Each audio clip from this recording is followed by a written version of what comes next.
The Rundown is brought to you by Commonwealth Brewery Limited.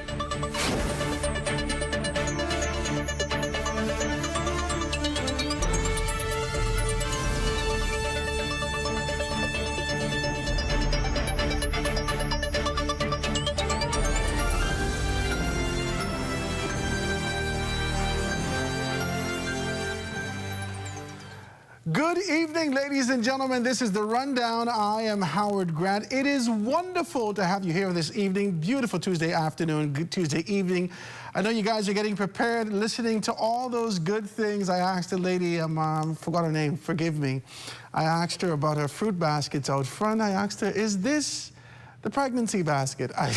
She says, you know, it's a beautiful thing. I see Royston and Marlena being able to enjoy that. So congratulations to all you guys being able to get yourself prepared for Valentine's Day. And, you know, in the spirit of what's happening during this particular time, I think it's a time of love and a time of transition. We see Karen Shepherd today, from a political standpoint, being able to make a transition. This is something peculiar. We got some telephone calls last night that indicate very late the chairman of the Progressive Liberal Party, Fred Mitchell, would have sent out some information indicating that at 1:30 tomorrow that all press should be able to come down there for something big. As the transition was happening, there's a person's being able to get back to the PLP from the Free National Movement. And so we started to make our telephone calls trying to find out who this person was. I got about 5 different names, and it kind of pinned down to one. I made a text and see whether or not these persons would be interested. It was not who we assumed. It's Karen Shepherd. Karen sat with Adrian Francis today on The Future on our ZNS program between 4 and 5 right here, and you would have been able to hear that on radio and had a very good interview and good conversation. But the fact of the matter is that her father was instrumental with the development and formation of the Free National Movement. It's an amazing thing. After all this time, after all this commitment, after all of this, we want to talk about some turmoil that exists in there. Now, a lot of persons will be flippant in this process. They're casual and sort of this idea that, all right, don't worry about that.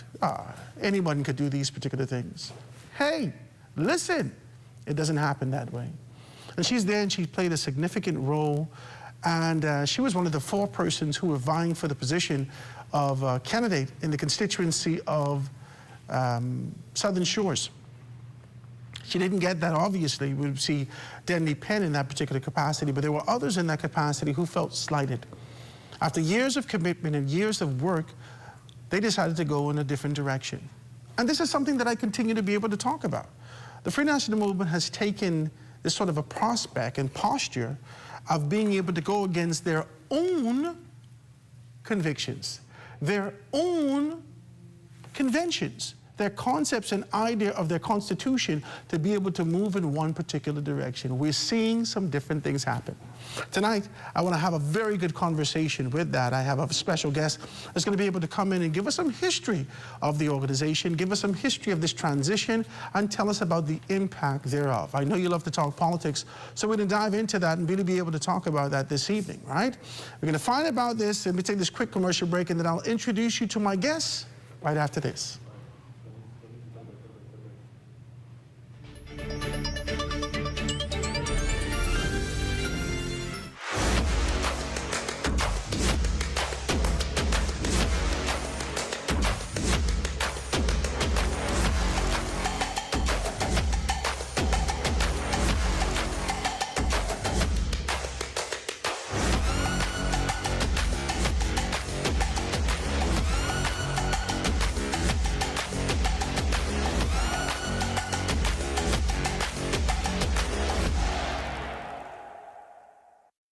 After I was in a plane crash in June 1983, I lost my left arm. I had some good friends, came along, fishing guides. They said, man, we can teach you to fly fish. Exuma, Exuma. Can you see? Look at it, man. One of the nicest places you want to be in the world. There were challenges learning to cast, learning to put a fly on a leader. learning to tie the different knots for me as a handicapped individual. As a matter of fact, I don't really feel handicapped because I could do everything, man. Anything anybody could do, I think I could do it too. Because put your mindset to do anything, no matter what you are, what you look like, what's happening to you, you can do it. Persons in our positions, it's hard to get fundings and very, very expensive. SBDC would be helpful in regards to help funding people with disabilities. So nothing is impossible if you're disabled, any kind of disability. Put faith in God and trust God. Believe you will overcome.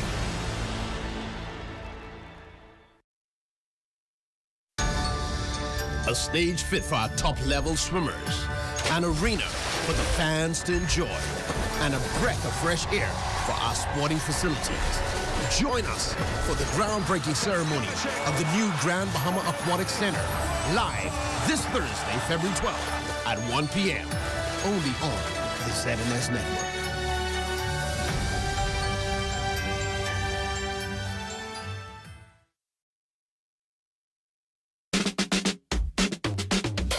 Coming this fall, Royston Jones and Melina Leonard on the Bahamas Tonight Access Now. Weekdays, 7:30 p.m. Tune in and get your fill of community news. Family Island news, entertainment, and, well, sometimes slithering animals. That's the Bahamas Tonight Access Now, weekdays, 7:30 p.m. Only the sun covers the Bahamas better.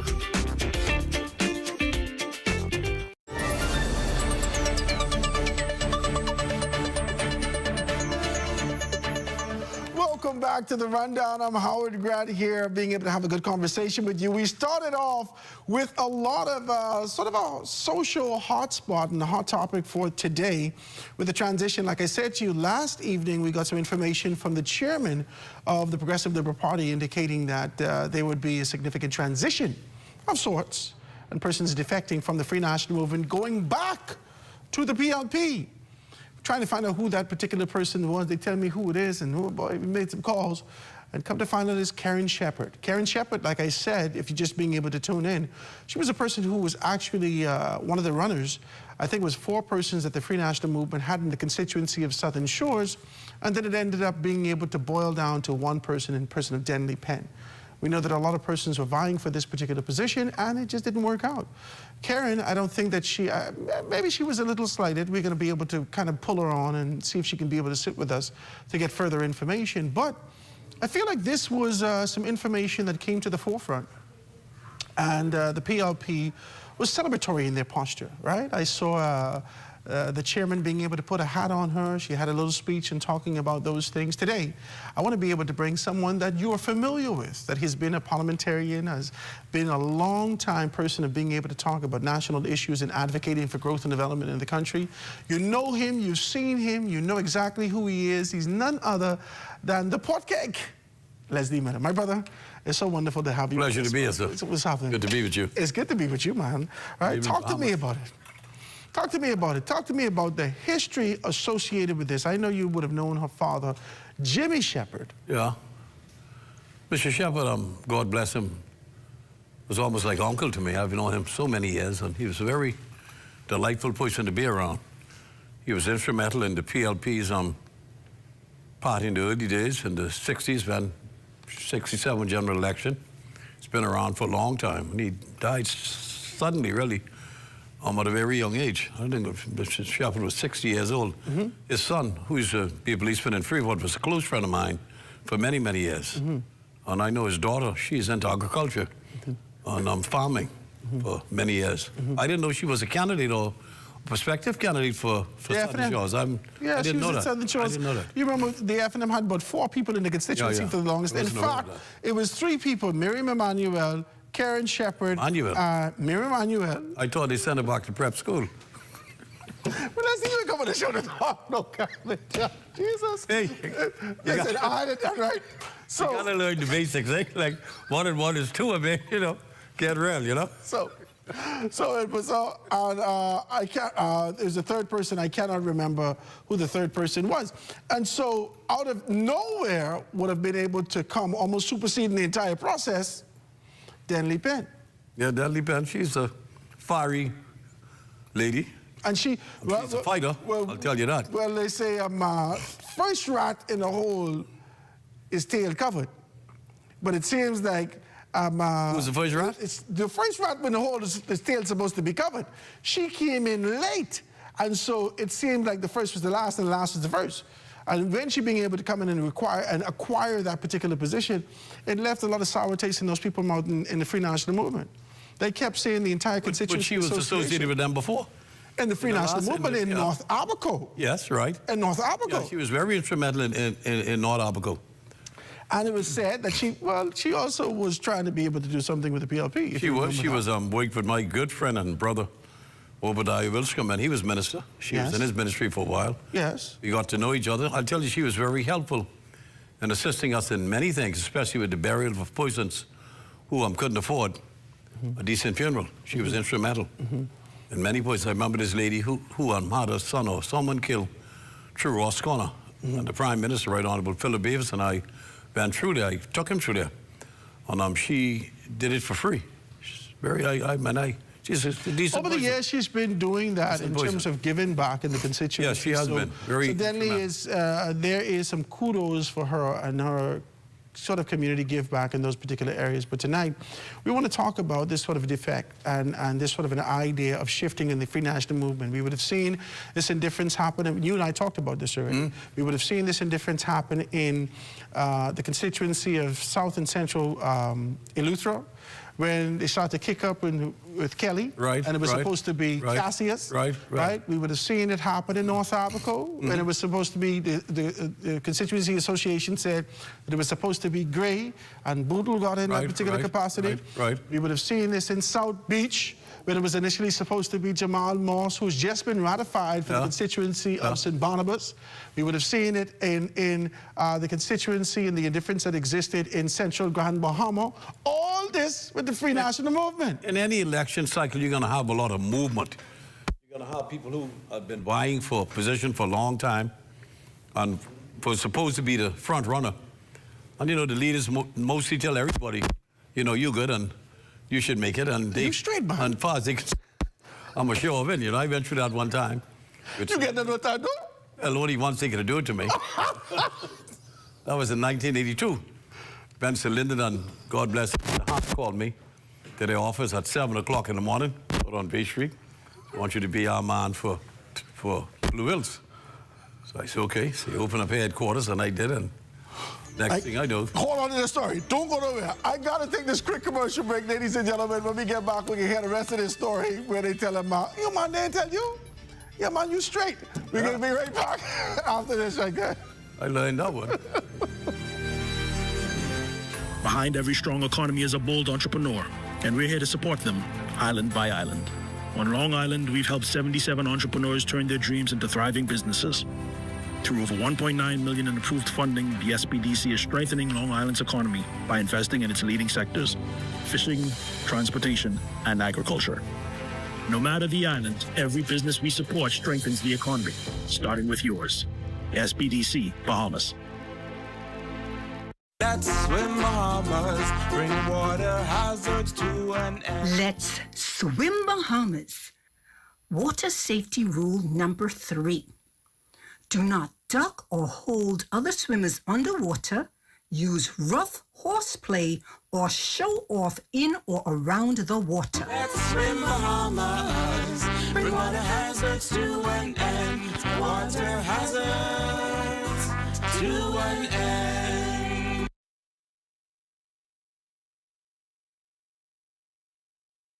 As we continue to develop the orange economy of the Bahamas and empower our artists and artisans, we as a government intend to show tangible support.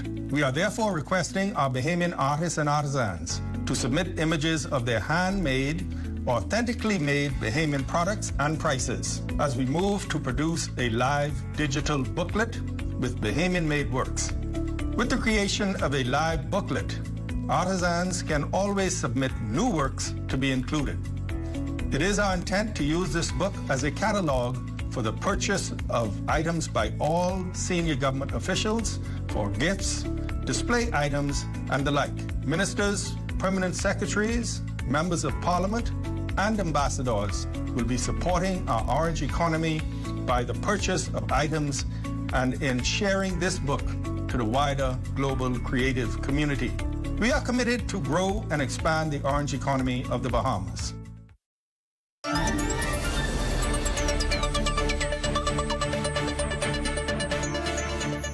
We're back, guys. Very quick intermission. We're back here with our esteemed guests, always being able to give us some rich history and talk to us about these things. I'm sitting here with none other than Leslie Miller, the pot cake, as we talk about these things. Now, we just were talking about people being able to be separated. And every election cycle is kind of a shift that happens. You say it happened to him. Now, I had the Prime Minister tell us a story. It had me laughing, right?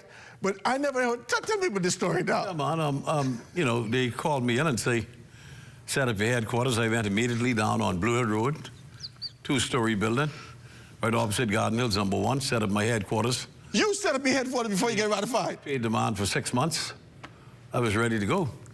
The guy was, so went through it, started campaigning, getting ready. This 82? It's 82. And first of all, I was in little problems then with another matter, with some fellas hounding me with another situation. So they decided they would jam me. And they told me that if I didn't adhere to what they was doing, they was to come after me. PLP fellas. I said, you come after me, then that's your business. Because I thought if I got Linden and Mr. Straight with me, one or two, you know, and the night of reconciliation for candidates, my name went forward, and a couple of fellas there was in there, bigger than me, Christine now, and they gave it to Willie Mae Bridgewater, who happened to have been a cousin of mine from... Willie Mae and Pleasant and his family? Willie Mae Bridgewater. Could be. Bridgewater or the... From Ragged Island. Oh, okay. My family's Lockharts. The bulk of my family's Lockharts. Okay. Wilsons on Moxies on Maycock and Wallace. All right. The whole bunch of Ragged Islands are integrated family members. So I went there and they gave it to her. I was mad as hell. The next might as well give it a headquarters then. Morning, Linden called me again. Here, Mr. Hannes, say, maybe take this. I said, we need you to come and see us. I went there. So I say, they say, things didn't work out last night. I say, I don't know. I thought y'all were the two leaders. Everything could work through y'all. So they say, yeah, we didn't know what happened. I said, well, if you all don't know what happened, you can't expect a little rookie like me. You know, I'm 32 years old to know what happened, right?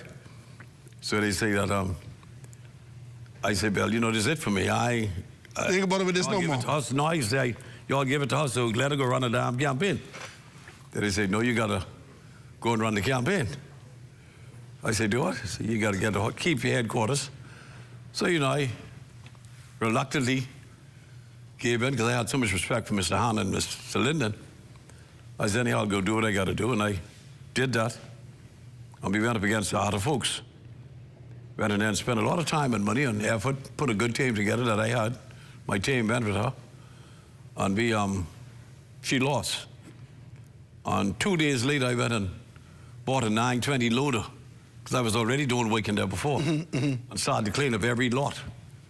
And we never stopped. And you worked for 5 years. 87, you got it. I never stopped. On every Christmas, 87, you got it. On every Christmas, gave out ham or turkey, and make sure those people were happy. And when they invited me down, this is good information. So what you're telling me is that you don't have to be dismayed. No, well, when they invited me down to the meeting now to nominate candidates again, I didn't go. So I got a call from one fellow say, I'm Leslie. So Linden said, you're supposed to be here. I said, yeah. I said, well, you know, I'm running in Blue Hills. If you all don't nominate me, I'm still running, and we come in. So they say, what? I said, I'm not coming there. I get jammed before. I ain't coming in anymore. Not for no nomination. And he didn't go. And I was serious as a heart attack. And when so how they nominate you on the floor and you was in there? I didn't have to. I told them I was running. And they know I was running. I called to Linden. I'm just like, I running. Independent or not? They saw the work that we were doing there with my team. They know you got it. And I say, well, there ain't no stopping us. I don't know if he had it. Because, you know, you had to beat a man like Sahara folks, who was a known entity. In the afternoon. You know, I mean, you know, I'm 30, 40 years before me. Yeah. But we were determined, and we went to the areas where I know I had to get the support. It was so bad down in Sunset Park, 1 and 3, that the week before the election, every time we tried to get into Sunset Park, the gates were blocked to get to this constituency. That's how rough it was. Really? Rough. Really? We went, yes, sir. They were total, absolute anti-PLP. This is a good conversation. And it took me 10 years to bring them over. I go to Vietnam. In 87. Yeah. Now, you and I didn't talk about 87 before. Mm-hmm. You and I talk, and everyone knows, all those who pay good attention and are abreast with political, prospects in our country and how things happen. 87 is when the Free National Movement took a shift. Their language shifted. They said, in their minds, yes, deep within the organization, they said that they believed that they had that election that year. Yes, they did, because when 87. When we had the rally at the Sports Center, I'll tell you, the F&M had a rally before us on a Thursday night. They had a rally. And they probably had about 50,000 people there. 50,000? Oh, easy. Listen, man, we were scared as hell, all us. When we go on these... How they lose then? We said, it's done.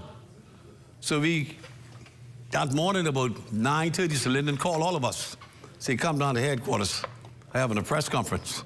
So we went and they said, Lyndon, man. He ain't looking good. He look good. He said, no, sir, you all don't understand. I told our supporters to go there. Oh, no. That's what he said. He said in the press, he said, I told our supporters to go there to make them look good.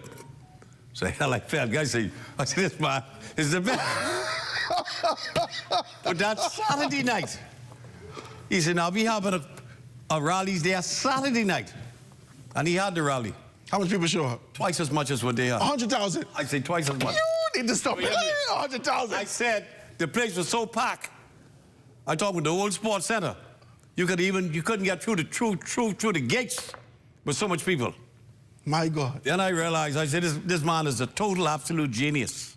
So tell me this now. And he said what he had to say. He said, I asked the crowd to come here Thursday. They were here. Now I got them here.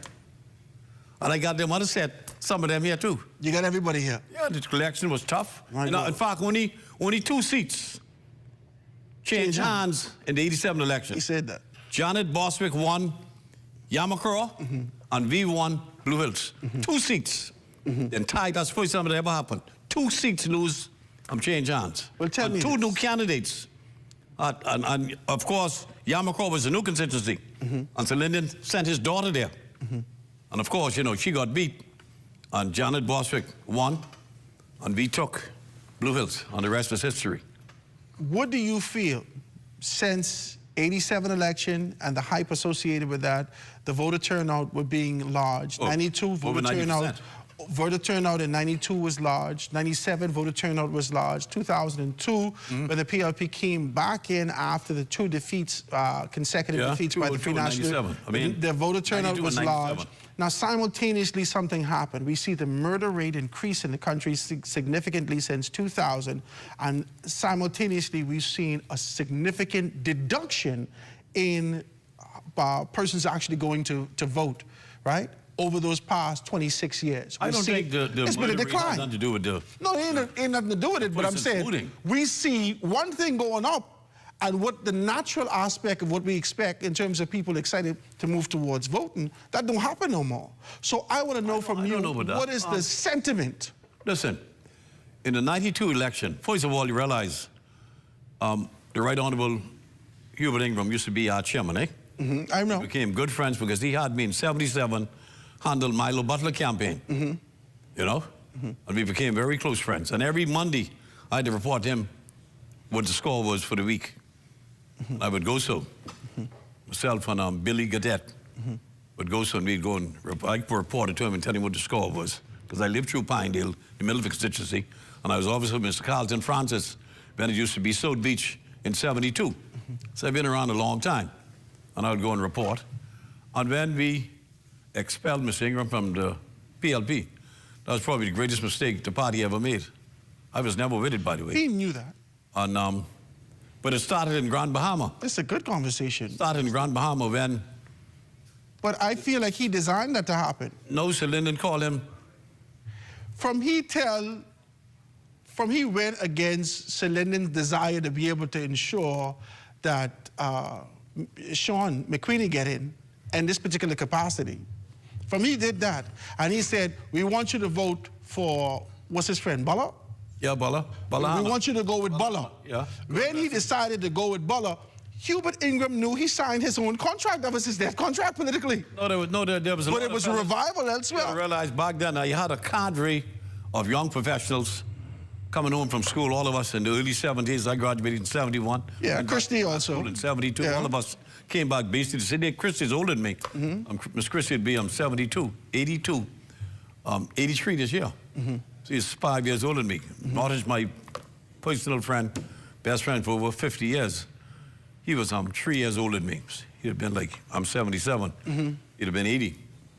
And back then, everybody, young fellas like us, they had taught us, you have to come back to make this contribution. Yes. So all of us... That's was the language. Yeah, that was the language. Yeah. Education was it. That was the language. Go and get an education. Everything I read Go and get an said education. that was you the get a language. scholarship. I was lucky. I used to run track. I went to high school in Miami. I was the Florida State champion, the 400 meters, the Miami Herald Track and Field Athlete of the Year. So I had scholarship to about 50 schools in the United States. When I went to the Pan American Games in 1967 in Winnipeg, Canada, I met Bob Beeman, John Carlos, Lee Evans, Tommy Smith, Really? the best in the world. And we became close friends immediately. And they said, if you want to run track, you either go to Texas or you go to California. They're the two big states with the most money and the best track program. I ended up in Texas with Bob Beeman, Wow. who set the world record. So, but all of us came back on a mission. People like James Smith and others came back here knowing that at some point in our lives, we had to step forward to make our But this is what I'm saying to you. As I look at the layout, as I watch, especially hindsight being 2020, as I watch Hubert Ingram in this particular capacity, former Prime Minister Hubert Ingram, and look historically, I feel like after he would have left the PLP, then he bring Christie with him. Christie actually go back to the PLP. He opened up the Beacon. Run as independents. They ran as independent, right. But when he opened up the Beacon, I felt like he knew that there was a path, an inevitable path for him to be able to find this victory that he was looking for. Well, you got to realize Mr. Ingram was a very shrewd man. He learned so much from Sir Lyndon. And one Mr. Christie. Yeah. You know, he really taught them everything they knew. And the gist of the 92 election was generated from Freeport. At that time, Kendon Nottage was really the king of Freeport. Not much happened without him having some involvement in it. And Mr. Ingram put a lot of his hopes in Freeport. Sir Cecil then was sick. He died, God bless him. And he took over the party. Remember, Arjun Allen and I remember. And Tennyson Wells I remember. was supposed to be the two. Well, I say I remember, but you know, I read this and I hear the stories. They were the two to take on Mr. Ingram. Mr. Ingram was shrewd enough and smart enough that he executed both of them in short order. Okay? And when he took over the party, in fact, it was interesting. When Sir Cecil wife that I was very close with him. There wasn't a weekend, there wasn't a week that went by when he spent that time at the hospital at Miami Beach that I didn't visit him at least an hour or so. So we became very close. When he died, his wife wrote me a letter and thanked me for spending so much time with him. I spent more time with him than all of his children combined. Really? Every week I used to go there with him because I really loved him. He was my hero. Him, Sir Lyndon, Sir Cecil, Mr. Hanna, Mr. Francis, who taught me in school, Arlington Butler, who taught me in school. These are my heroes. Edmund Moxie, my cousin, Alfred Maycock, my cousin. These were men I look up to all my life. So I wanted to emulate them and be like them. George Markey. Let me ask you this question. Are you saying to me, despite the fact that there was sort of a defect in Karen going over to the PLP and this sort of a subtle celebration to say that we see that the Free National Movement is eroding, we're not talking about that aspect from the political standpoint. From the individual standpoint, knowing what Jimmy Shepherd would have done, knowing the value that should have been placed on Karen and the legacy that she holds in her DNA and how the FNM should have been able to hold that up, are you saying to me that there is still, because I listen to the stories, there is still hope and opportunity for you to be able to rise and become something significant in this country? Is a savage game, eh? Yeah. It's a game, you live or you die. And you got to decide, I'm going to live and they can die. But it's either them or me. And you got to be tough enough and resilient enough and have the capacity to fight through the maze and get to where you want to go.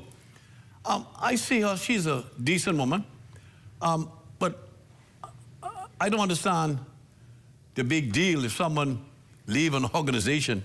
I mean, hell, we had them leave us all the time. They come and go. You know, some people don't get a nomination, so they leave. I mean, Algernon Allen. Algernon Allen, those fellas, Yeah. they come and go. Let's talk about that when we get back. And I don't really, I don't pay much attention to it, to be honest, because that has no relation to how people go vote.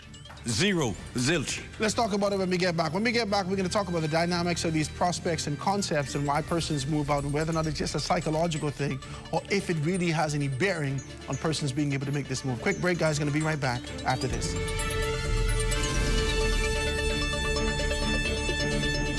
Family bonds provide a crucial support system, often filling the gaps that might otherwise lead to reliance on social assistance. If we get the family structure support system right, you won't see adult children willingly putting their parents in senior citizens' homes. You won't see anyone putting children up for adoption. We should be the safety net for when the family begins to have some challenges.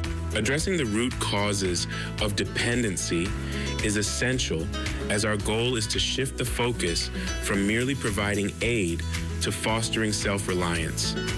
We must be prepared to move persons from dependency to self-sufficiency to economic empowerment. And I'm asking the public to join us on this journey. This has been the Heartbeat Brief, an inside look at the Ministry of Social Services, Information and Broadcasting. The internet isn't just for surfing. There's a sea of shoppers buying online, and you can connect with them on Tingsy. Tingsy is the SBDC's online storefront built for Bahamians. Take your business to the next level by selling to customers online, both at home and around the world. People want Bahamian things, and if you got things to sell, sell on Tingsy. Find out how you can connect with a sea of buyers by visiting TingsyBahamas.com. Hey y'all, what's up? Hey, what's that? What y'all getting? Listen, I've been waiting to march down some logs here. Hi, I'm Matthew. I will be you guys waited today. Can I take your order? Oh, I've been jonesing for some grouper dread.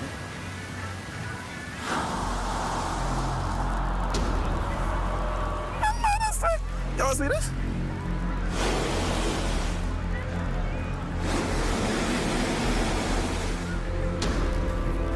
See, this ain't gonna work.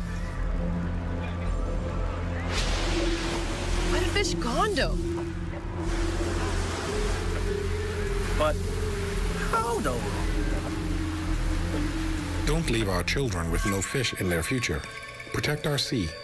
Protect our way of life. Protect the Bahamas. To learn how you can help, find us on Facebook at Bahamas Protected. See the future.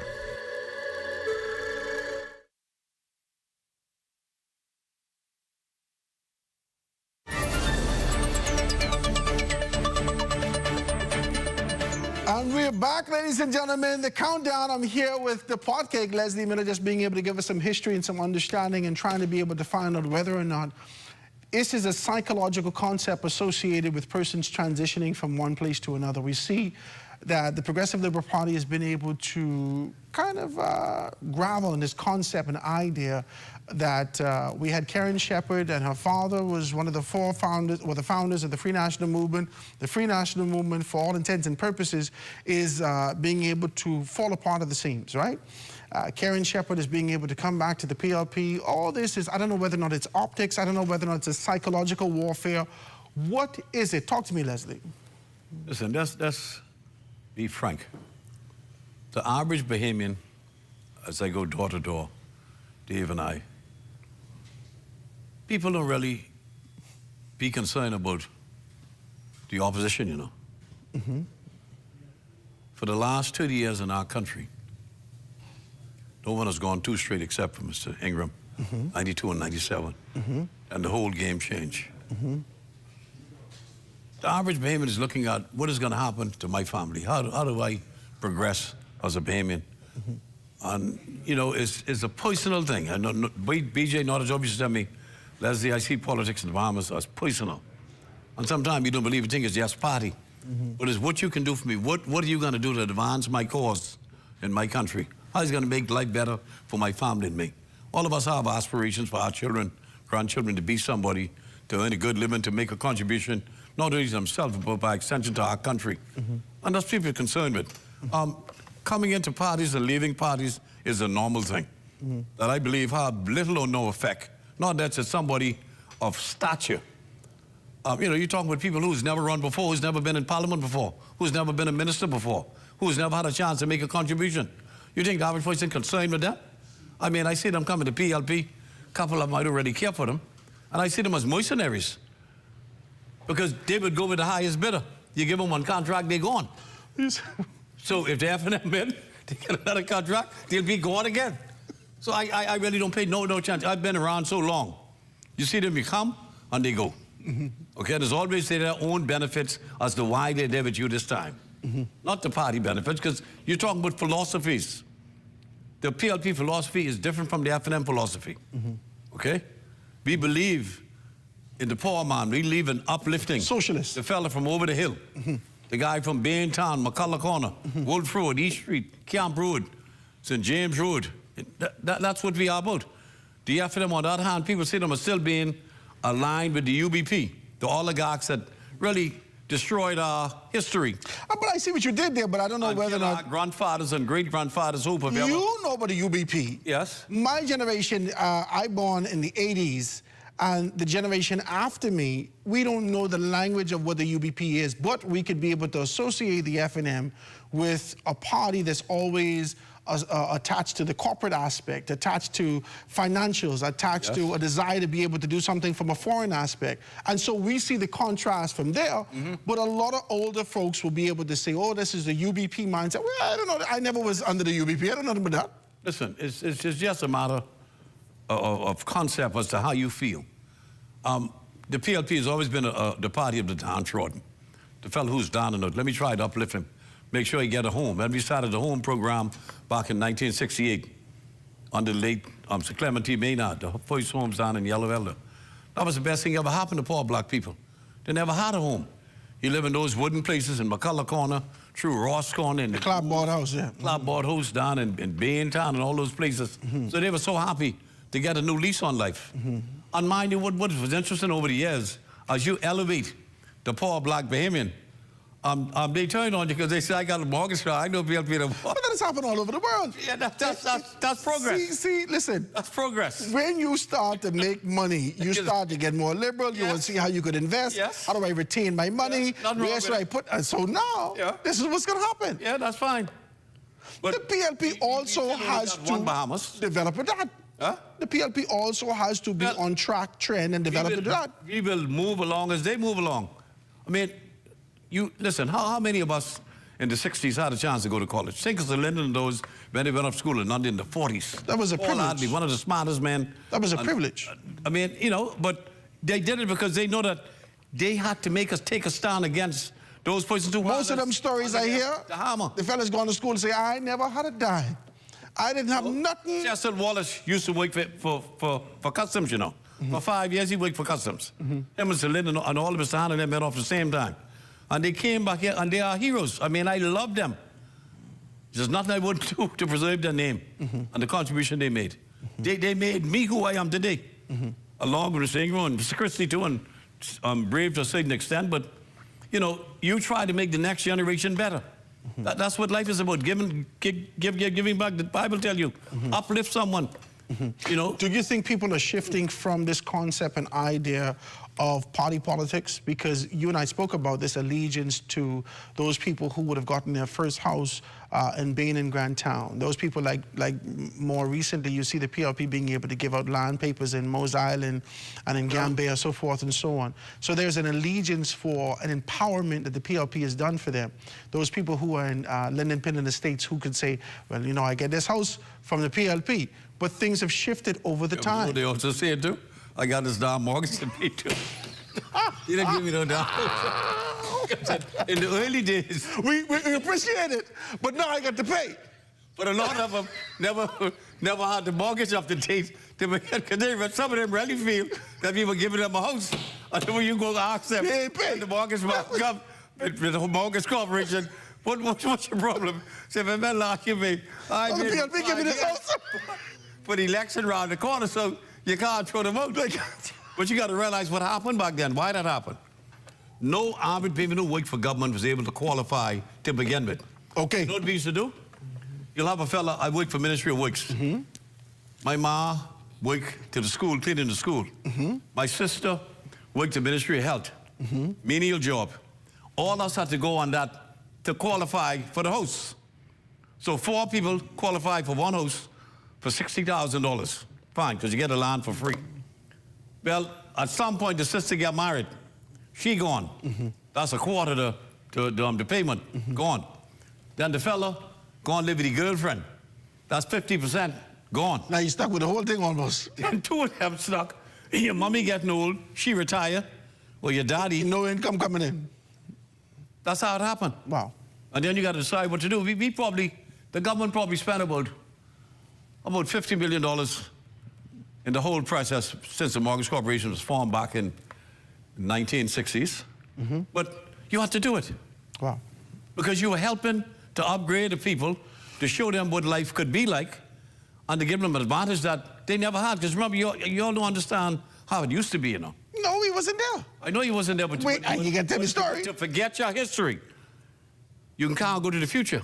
That's heavy what you're saying. You got to remember where you come from. Do you That's why I call believe... myself pot cake. Do you believe that the people have forgotten where they come from in terms of their allegiance? Many to of what them. The PLP has done, or even the FNM has done Many to of them, and now possibly looking at a better way at independence. You know why I ask you that? We're looking at Kalani, we're looking at North Africa with the possibility with Kai Mills, we're looking at Pine Ridge with the possibility of Frederick Markle Pine, we're looking at these particular spaces.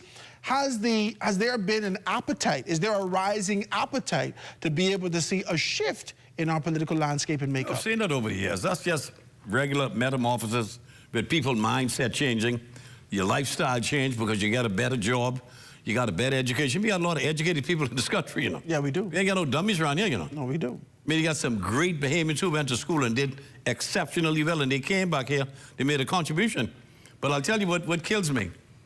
The average fella from Baintown, McCullough Corner, Mason Addition, who I've known all my life, suddenly he moved in one of the gated communities, and you got plenty of them now.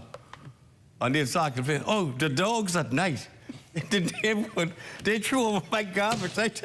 I say, hey, my brother, I know you're from the floor. Oh, Jesus. You only had no damn garbage to throw over. It's annoying me. You know? Well, that pumper's in your yard only for years. And you should hear Don't make me laugh. You're cheering the thing, you know. Don't make me laugh. I say, listen, man, I know you know. I know you're from Broome Street. Let's get real, okay? Listen, this is an interesting conversation. I have to laugh at these particular things because we captured this in movies. We captured this when we, I know them long time. Them people, we know about these you things. You sleep in the yard with a touch broom, and you come out doing the dogs over your garbage, or a cat been in your yard. Get from Robbie talking. Leslie, we laugh at it and make joke of it, like you say. It's a flippant thing that we're saying. Yeah. But the truth is that we are evolving as a society, as a community. We are. And with that evolution, there's an expectation for this shift, growth, and development. Does our politics run concurrent with the swift pace that the Bahamian people are moving with the expectation of everything that we see in the United States of America, everything that we see around the world? Why isn't it here now? The reason why you don't have any choice, because the younger ones who like in this election now, this cycle, they have that mentality. Like the guy who, for the first time in his life, the guy was a school teacher, he's now a minister. He now has a chauffeur. Some of them got an aide. Right? I never had a chauffeur or aide in my life, even as a minister. You didn't I drive my one. own car. Okay? So you get accustomed to this lifestyle. But it's a false lifestyle because your election... The day you lose... People is only 5 years. That's why I say go get your note. In case you slip, at least you can get home. No, this ain't no joke, you know. I think he's talking about a note. He's talking about your little car. Get your little Only cost $3,500. Go get one. Just in case. I've seen it. Listen, I run in 6. And they're rowing. 6 in a row. This my car. 6 in a row. By 6 o'clock, the night before election, that car must go to East Street Barracks by 6 o'clock. I took mine Supposed there. to. I took him there 6 times. Supposed to. Oh, I took it down to BC. No, you got to. Because any Bahamian got the right. Some fellas and some people. No, sir. They had it. No. Any Bahamian got the right. Any police got the right to take that car from you after 6 o'clock, the night before election. And I've seen it happen before. Fellas hiking.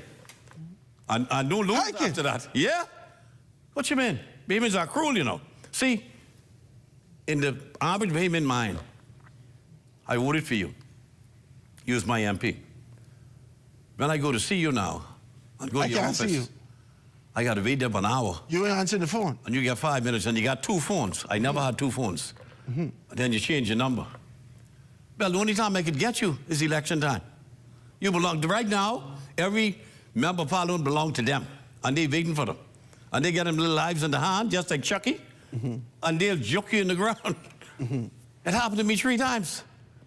3 times. I run 6, I've been 3. And all them harm and take you give out. Don't mean nothing. In fact, I asked them, say, but They didn't go on. I'm doing say, boy, Miller, the harm was good, boy. I said, what happened? See, I'm so sorry I didn't vote for you, say, but I wanted to get rid of Christie. I said, Christie's name was not on that damn ballot. Okay? But if they vote for you, they vote for Christie. So, Leslie Miller, give me my vote. But, you know, you laugh at it because what needs to happen? All of those places who are looking to run need to appreciate the gift that they got from the people, you know. You got to be privileged that you were elected to be in Parliament, you know. Not everybody could go in Parliament, but look at the great ones who we follow there. So I was always privileged. I thank them every day for giving me that honor that you could say I'm MP. I call myself the Port Cake. That's 65% of our population.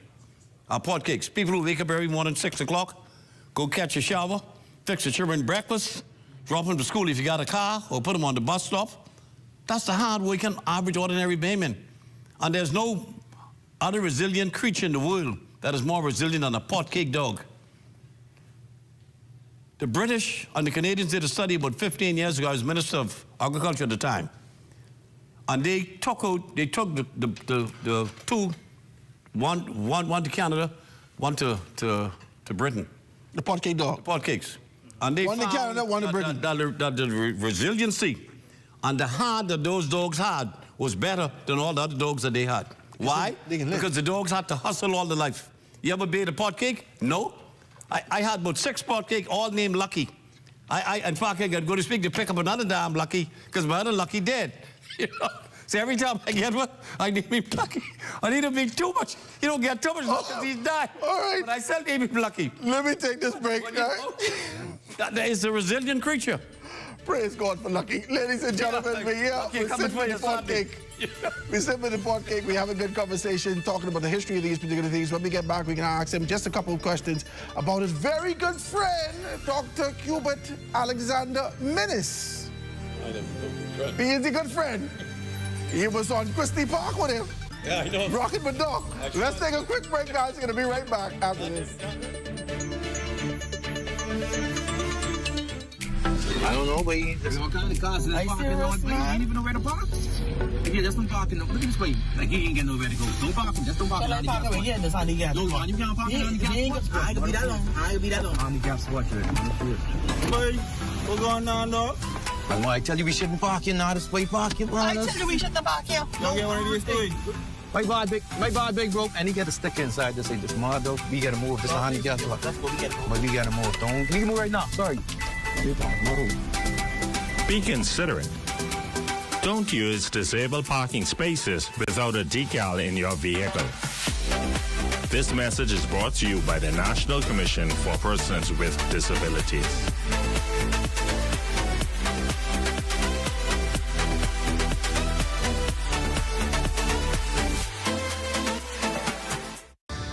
A stage fit for our top-level swimmers, an arena for the fans to enjoy, and a breath of fresh air for our sporting facilities. Join us for the groundbreaking ceremony of the new Grand Bahama Aquatic Center, live this Thursday, February 12th at 1 p.m., only on the ZNS Network.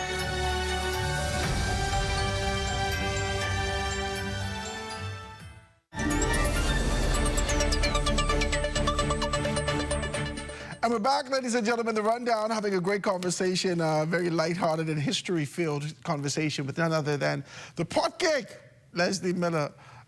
We got to call him Lucky from now on. Yeah, I got to pick him a Lucky. Let's call him Lucky. Let's just call him Lucky from now. I got to pick him another Lucky. Human society. We call him Lucky from now. But let's talk about this now. Your good friend, Dr. Minnis, has been ousted in the Free National Movement. I thought that he was strategically trying to find himself in a position where I've never heard him declare that he's not an F&M. Let's be clear. Mm-hmm. I never hear him make a declaration to say, I'm not an F&M. Every time they ask him if he can be on the ticket, I will be there. I will be running. I will be there. I thought this was a psychological game that he was playing with the expectation that if something happened, I could be in position. I never left the F&M. Not in this lifetime. Not in this lifetime. I don't think they can leave him alone. On Ingram, that couldn't happen from here to hell. That couldn't happen. No. Well, talk to me about it. No. He looked like listen, for the first time, I saw him all over TikTok doing everything, and he being able to give us a nice, lighthearted aspect all the time. of what his campaign would be. Like little children games to me, you know? Last night, I saw him sitting on another space with Shanique and being able to almost make a case. But this would have been after Robin Lyons entered the game. It seems to me that the energetic Robin Lyons could be able to shift the dynamics in that constituency, Kalani, and really cause people to get to work. Talk to me about it. I believe the sleeper is going to be that lady from the COI. That's Dr. MacGyver? Who's going to get about 600-800 votes. She's going to be the sleeper, in my opinion. I think it's going to go down to a 4-way fight. It's going to be a 4-way fight. Dr. Minnis and the lady, I got to be careful, like, you know, she... Like she didn't tell you right off the door. Girl and thing. And she's not. I think it's going to be a big fight there. If the F&M coalesce, as they probably would do in that constituency, say that he was a former prime minister, and if the PLP vote is solid as it should be, the PLP has the chance to take that constituency first time from the amount of votes. No, the second time. Second time. Neville Wisdom won Neville, yes. in 202. Because I believe that's going to go down to the wire with him and that young lady. Be very close. Let's call it Michaela. Michaela, right off the top, Michaela Barnett get 1,500 votes right off the top. Yes. The PLP get 1,800 votes right off the top. Right off the top. No, we wouldn't get 18. How? Right off the top, I'm talking about base votes. I'm talking about 6,000 people in the But their base vote is always greater than ours, so almost the same. No, you know, 600 vote margin. Michaela have to split with Dr. Minnis. Oh, fine. Okay, I'm with you. Okay. I'm with you. Dr. Minnis, right off the top, get 1,000 votes. Yes. Okay? And Ms. Kaniva. And you say Ms. MacGyver. She gets 600 votes. 600 votes. Let's give her 600 votes in this particular... Okay. Yeah. So you mean to tell me if everything is everything, the PLP could be able to take this victory? Yeah, believe it or not. I believe the same dynamics are going to happen. Bear in mind, who makes it the majority of that constituency? Upper middle class people. Upper middle class people. People who really don't need the government for nothing. Okay? They will vote their conscience. They will vote for their belief system. I'm a F&M or I'm a PLP. They will decide, listen, Mr. Minnis was a good man. I'm going to decide to give him a break, but what can he do for me? What is he going to do when he go in there? You know, in the last election, the vote was against Dr. Minnis, you know. Okay? I mean, I went in some areas in New Providence. If Dr. Minnis had gone in there, he would have got hurt. Just like the election before that, it was amplified for the former Prime Minister Perry Christie. You know, I didn't even see the finger. I didn't see what happened there. I still haven't seen it. But the last election was about Dr. Minnis and the treatment that Bahamians perceived that they got under his tenure during COVID. Being locked down. And it was rough, that lockdown, very rough. Then you look at the little painted boys getting locked up, the damn fella selling water. Coconut water. I think the biggest mistake he made was when he let people out Lightfoot Key call him this competent authority crap. This sound like some little country in West Africa, you know. No, I mean, everybody said, what is this thing called the competent authority? What the hell is that? Now, I don't know who's going to win, but, you know, I'm sure that Mr. Ingram's going to do his damnest to see Michael get it. No doubt about it. Of he course. Work like hell in there. And that's his constituency too. Yeah, but he can be split because he got to work like hell in there. He got to work like hell in South Beach. He got to work like hell in North Abaco. Yeah. He got to work like hell in Southern Shores. He got to work like hell in South and Central Eleuthera. He got to split himself up. There's got to be multiplicity. But now, isn't it interesting, Nick? You're saying, well, Mr. Ingram got to work. Where is the leader going to be working? Marco City. Bentard. He better work hard in Marco City. He better work hard in Marco City. Know, someone just told me this morning, a good friend of mine, that Mr. Pintard is one of the best MPs. In Grand Bahama. Grand Bahama, if not the best. That's 100% and that correct. He takes care of Marco PLPs City, as well as FNM. Marco City was a swing seat. You can't win if you don't take care of PLPs in the constituency. You know, Marco City was a swing seat. You know, he's a cousin of mine.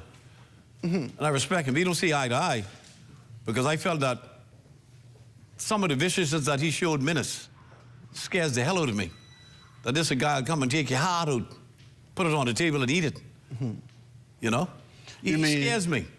Pintard. Yeah, he scares me. I mean, he's my family. You got to be... From Ragged Island, but he scares me. You said at the beginning of this, at the beginning of our conversation, you've already said that politics is a dangerous game. Yes. You'll be eaten alive in this thing. Yeah.